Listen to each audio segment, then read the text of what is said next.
It seems like with every issue, Batman and his lore in this absolute universe just continues to get even more mind-boggling each time, and here's no different. And to give a little hint and spoiler, Batman actually has powers and abilities now. Though in one of Bruce's hideouts, we see him being confronted by Catwoman, who has not only just choked out and defeated Alfred pretty easily, but has also come to check on Bruce because not only has he been gone for months, trapped inside of Ark M, but their entire shared friend group has been mutilated and changed. But Bruce goes on to make it abundantly clear he doesn't want Catwoman here. He doesn't need her help or advice or anything she is offering. Though as Alfred starts to wake up, we find out that Catwoman has a sort of reputation ever since she left Gotham, presumably being off in the world being the master thief that she normally is. Alfred even telling Batman that she has no loyalty. You cannot trust her. And once again, Batman goes on to say that he doesn't need to advise Alfred because she's leaving right now. And he is kind of half right. Yes, she is leaving, but she is leaving with him. Bruce and Selina ditching the hideout and their clothes and, start to get better acquainted, if you will. Which honestly for Bruce, with everything that he has gone through from being experimented and tested on and witnessing every horror there was in Ark M,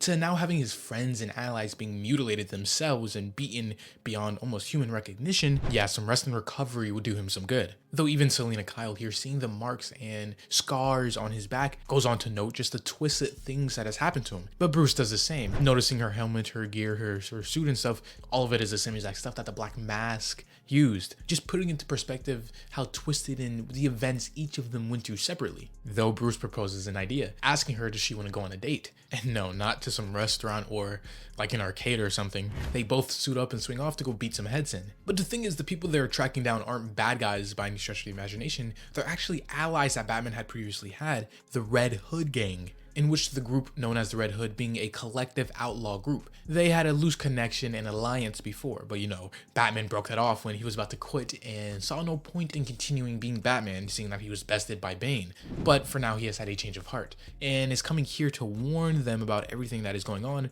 and what's to come. They don't take kindly to being played with, Bruce saying, hey, it's over, we're done, to now showing up here in person to continue working. But not only that, Bruce wants to see their leader, which is again another privilege that he's just not going to get, as just then they attack and everybody starts fighting. Now, while Catwoman isn't Batman, she isn't the biggest, toughest, strongest or whatever, she is pretty formidable on her own. We've seen how she dispatched Alfred, a seasoned, experienced veteran on his own, pretty easily. Though here she has a different approach, pulling out a gun and using her makeshift tail as the ammo casing, just shooting and mowing down the Red Hood group here. Bruce, of course, taking offense to this, not only because, well, he doesn't like killing, but they're just kids. They are basically a resistance group that allows members from all walks of life. So naturally, a bunch of them will be young kids who are fed up with Gotham and where it's heading and want to make a difference. Though, even though Selina hates kids, she didn't just kill everybody here, as the weapon doesn't fire bullets, just tranquilizer darts, knocking them out and making them take a little nap. A cat nap. Though if they're not careful and Batman doesn't act fast, it's going to be them taking a permanent cat nap, as there is someone with a rocket launcher up above on the Ferris wheel, in which Batman will usually have a couple of options in getting out of a situation like this. He could just dodge and roll and move Catwoman aside. He could throw a projectile. Heck, if Batman was here solo, he could probably just tank the explosion without too much injury. But Batman has an even better plan, moving faster than the man can even react with the trigger. He knocks the entire Ferris wheel down using just pure brute strength. We finally get to see the fruits of all the experimentation and torture Bruce went through on Ark M. Venom, the drug Bane uses to be almost unstoppable, is now coursing through Batman's veins, making him bigger, stronger, exponentially more powerful than he was previously. The only downside is it makes him uncontrollable with rage and strength,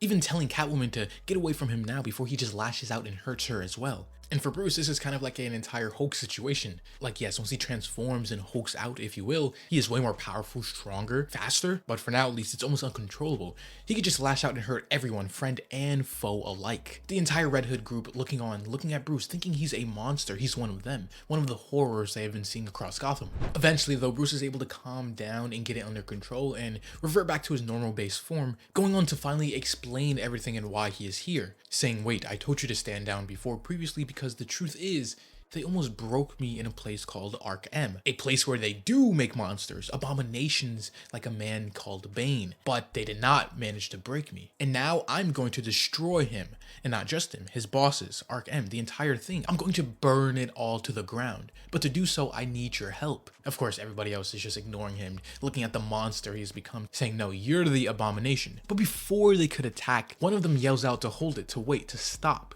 taking off her mask and hood, saying that I was never sure about you, Batman, and I'm still not. But if you were really talking about burning Ark M to the ground, now you're speaking my language. As we see, it is none other than this absolute version of Harley Quinn, which presumably because she's only agreeing to stop fighting and join forces again because he's talking about Ark M, possibly hints at the idea of she was there as well, got experimented on, and has other abilities just like Batman has and all the other creatures and things created down there. Oh yeah, and also she's the leader of this entire Red Hood group. So yeah, like I said, Batman's lore just keeps getting crazier and crazier each issue.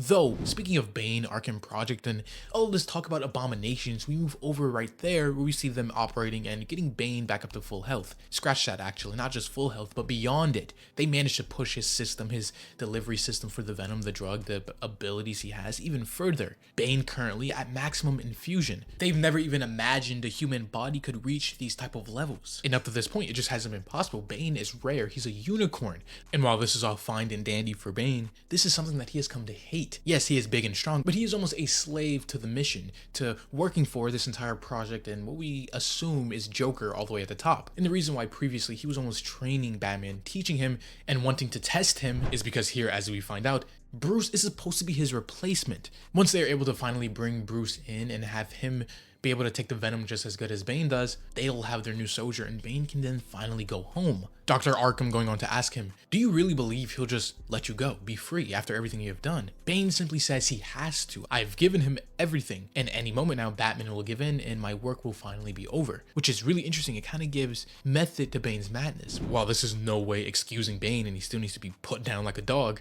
it kind of puts it into context as Bane himself is nothing more than a victim in all of this. He's being forced to. Though while this is all going on, one of the other doctors pulls them aside to show what's going on live on TV right now. As we see Batman hijacking the news feed as he has a very specific message he needs to get out loud and clear. Going on to say, people of Gotham, our city is under attack. And no, not by criminals or outlaws, but by its own leaders. Leaders who have sold Gotham out to line their own pockets. They have sold our safety, our freedom, and there is nothing they won't sell.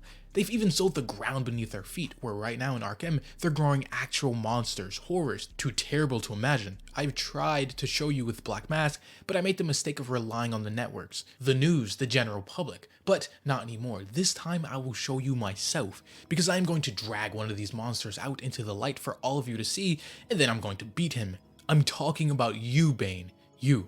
I know you're listening. Tomorrow, midnight, the old Veterans Arena, you and me alone. So yeah, Batman going on to essentially challenge Bane to a confrontation, completely public and live for everyone to hear. He even gives prizes and sets ground rules, saying that if Bane wins, Batman will go back to Ark M and become whatever Bane wants him to become and be his successor. But Batman is very confident in the fact that Bane won't win. And the people of Gotham just get to watch as one of the horrors, the monstrosities, gets cut down and put out. Bruce even going on to end his message saying, in case any of you are wondering who I am Batman. Though while in theory this is all good, Batman setting the time and parameters for him to prepare and do whatever, we've seen before just how utterly hopeless he was against Bane in a one-on-one confrontation. Bane just toyed with him, destroyed him, dominated him. There was almost nothing he could do, especially once Bane pushed in and used Venom, then it was really over. But Batman here, like I said, is very confident in his chances, though Selina Kyle, Catwoman on the other hand, isn't. She even goes on to say, if he does do this, if Bruce goes on with this plan,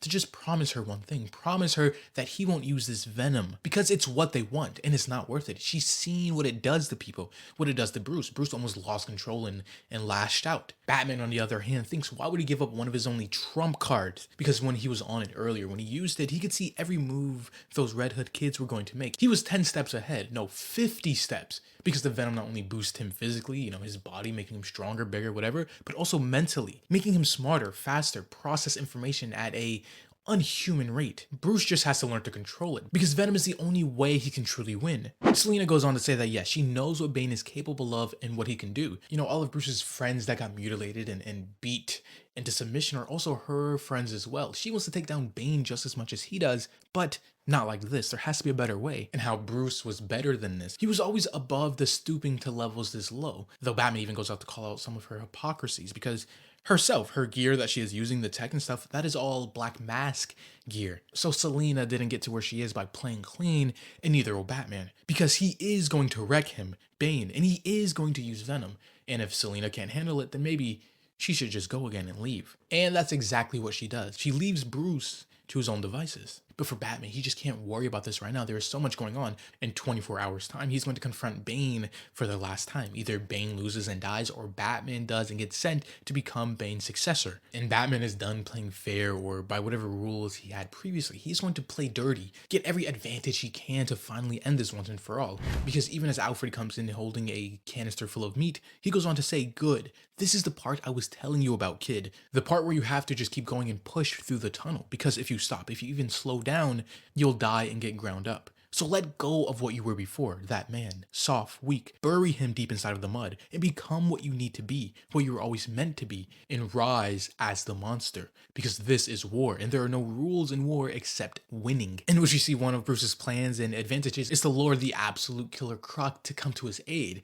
which probably is Bruce's best bet, even above the venom he currently has, as because when they have previously fought, Killer Croc just manhandled Bane, just one-shotting him and sending him aside. So if he is able to get his help plus Batman on Venom, honestly, I am backing these odds against Bane. Though, of course, that's assuming Bane doesn't adapt as well and come with who knows what. But that is something that we're going to see next time as this video and issue comes to a close. If you have enjoyed, leave a like or subscribe if you're new and want to see more content just like this.